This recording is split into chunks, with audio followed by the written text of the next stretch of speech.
Good day everyone, I am JUL-ARSER. I'm a GD from BS Ed Sciences 3A, and today we are going to discuss about extragalactic distance scale. Okay, we need to know the distance of a galaxy in order to determine several of its characteristics, including its luminosity and size.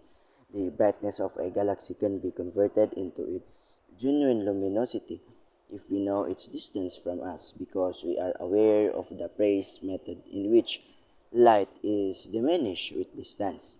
All galaxies are far away, and most of them are far away that we cannot even make out individual stars in them. The same galaxy would look 100 times dimmer if it were 10 times farther away, for example. However, measuring galaxy distance is one of the most challenging problems in modern astronomy. Years after Hubble's pioneering work, galaxy distance measurements remain notoriously unreliable, with some astronomers deriving distance that varied to a factor of 2. In the last few decades, however, astronomers have developed new techniques for measuring distance to galaxies. Most importantly, all of them give the same answer to within an accuracy of 10%. Imagine if the distance between your home and dorm in your astronomy class were uncertain. It would be difficult to make sure that you got to class on time. So this suggests that we may finally be able to determine the size of the universe with accuracy, as we shall see. Now here, let's go to variable stars. So astronomers originally had to define the scale of cosmic distances using objects in our own galaxy before they could calculate distance to the other galaxies. The ability to measure the distance using specific types of intrinsically brilliant variable stars such as Cepheids, which can be observed at extremely great distance, was especially exciting to astronomers. Walter Baade demonstrated that there were actually two types of Cepheids, and the astronomers had been inadvertently confusing them after the variables in nearby galaxy had been used to calculate distance for a few decades. The distances to all galaxies had to be raised by roughly a factor of 2 as a result in the early 1950s. Finding Cepheids and determining their periodicity can require a tremendous amount of labor. For instance, Hubble took 350 long exposure pictures of the Andromeda galaxy over the course of 18 years, but it was only able to recognize 40 Cepheids. Even though Cepheids are quite bright stars, the greatest ground-based telescope in the world can only find them in roughly 30 of the nearest galaxies. The measurement of Cepheids in more distant galaxies to increase the precision of the extragalactic distance scale was one of the major activities carried out during the initial years of the operation of the Hubble Space Telescope. Recent observations using the Hubble Space Telescope have been extended to 10 million light years, which is a victory of technology and perseverance. In 1994, using of the Hubble Space Telescope, astronomers were able to make out an individual Cepheid variable star in the galaxy M100 and measure its distance to be 56 million light years. The insets show the star of the three different nights.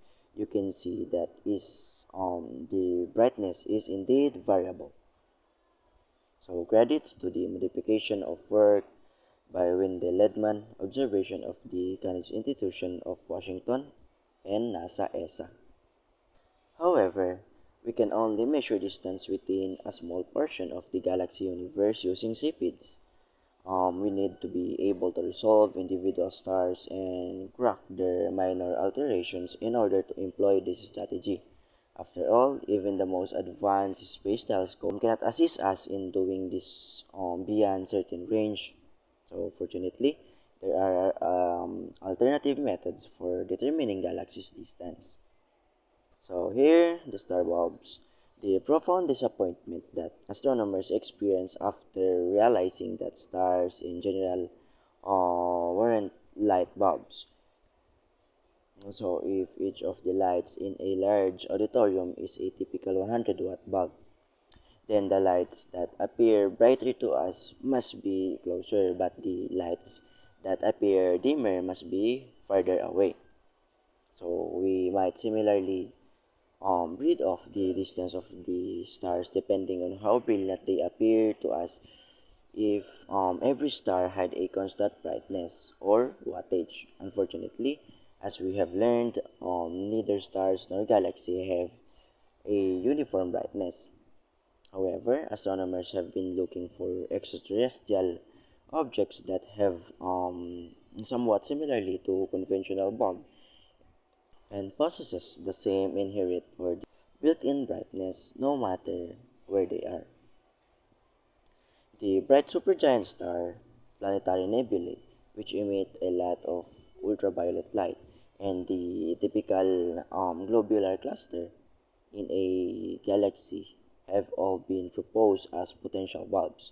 They have the type of IA supernova proves to be the one object that specifically helpful. Observation revealed that supernovae of this type all reach nearly the same luminosity at maximum light. These supernovae involve the explosion of white dwarf in a binary system. Astronomers are particularly interested in these supernovae since they have been observed out of a distance of more than 8 billion light years and have such incredible luminosities, making them as useful tool for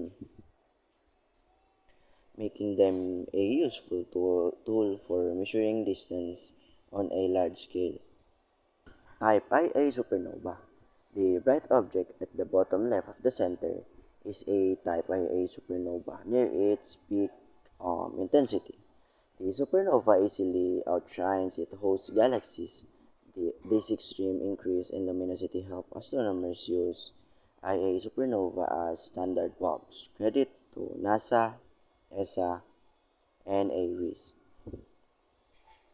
The overall brightness of objects like the gigantic ellipticals and the brightest galaxy cluster, remember, have also been proposed as standard bulbs that may be seen from a considerable distance. Supernovae of type Ia, on the other hand, have shown to be the most precise calibrators and can be observed in galaxies that are farther away than the other types. Our picture of the development of the universe has been fundamentally altered by the observation of this type of supernova. Other measuring techniques. So, another method for determining galactic distance makes use of an interviewing connection that Richard Fisher of the National Radio Astronomy Observatory and Brent Tully of the University of Hawaii discovered in the late 1970s. They found a connection between a spiral galaxy, rational velocity, and luminosity. So the object in a galaxy outer region must orbit more quickly the more mass it has. A galaxy with a greater mass has more stars, making it brighter, ignoring dark matter for a moment. In light of what we discussed in the preceding part, we can state that if the mass to light ratios of the different spiral galaxies are quite comparable, the, the luminosity of the spiral galaxy may then be estimated by measuring its mass, and its mass can be estimated by measuring its rotating velocity. So it is rather unexpected that this method works because a significant portion of the material in galaxies in dark matter, which has no bearing on luminosity but does alter rotation speed. Additionally, it is not immediately apparent why the mass-to-light ratio for all spiral galaxies should be the same. The rotating velocity of a galaxy, however, gives an accurate approximation of its intrinsic luminosity according to studies of closer galaxies where we have other methods of determining distance. When we know the galaxy's actual luminosity, we can compare it to its apparent brightness and use the difference to determine how far away it is from us. The Tully-Fisher relation is effective, but it is constrained in that we can only use it to calculate the distance to a spiral galaxy. Other techniques exist for calculating the distance to an elliptical galaxy, but they are outside the preview of our beginning astronomy course. Each of the distance techniques and the range of distance over which they can be used are listed here in the table, along with the type of galaxy for which each technique is suitable. So it is here. Now let's go to the next slide. To sum everything up, astronomers determine the distance to galaxies using a variety of methods, including the period-luminosity relationship for speed variables, objects such as type IA supernovae, which appear to be standard bulbs, and the Tully-Fisher relation, which connects the line broadening of the 21 centimeter radiation to the luminosity of spiral galaxies. Each method has limitation in terms of its precision, the kinds of galaxies with which it can be used, and the range of the distances over which it can be applied. So that's all. Thank you for listening.